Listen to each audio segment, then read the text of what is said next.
Let's talk about one of the oldest yet still most dangerous threats in the IT world, database injection. I've seen it evolve over the years, and trust me, it's not going away anytime soon. So, what is database injection? At its core, it's when an attacker sneaks malicious commands into a database query, usually through a web app's input fields.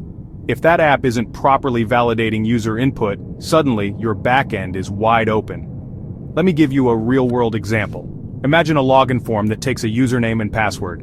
The backend might run a query like, select from users where username =, input and password =, input.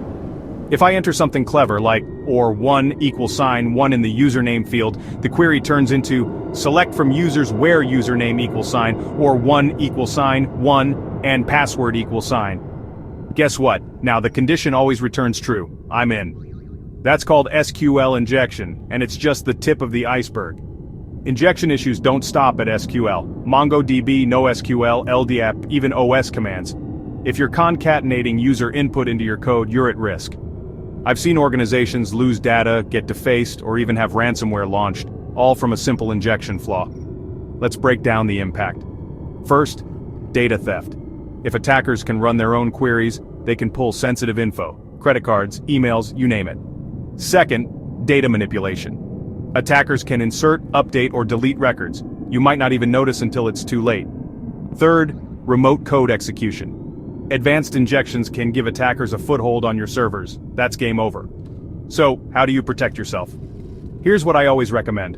Parameterized queries. Never ever concatenate user input directly into your SQL or NoSQL commands.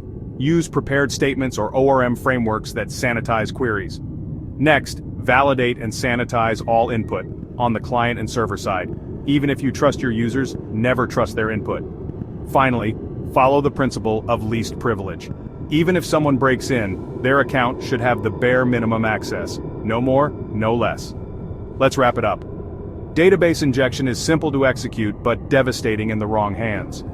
The best defense is writing defensive code, reviewing regularly, and always thinking like an attacker. Stay sharp, stay safe, and remember, every bit of input is a potential threat until you prove otherwise. Thanks for tuning in.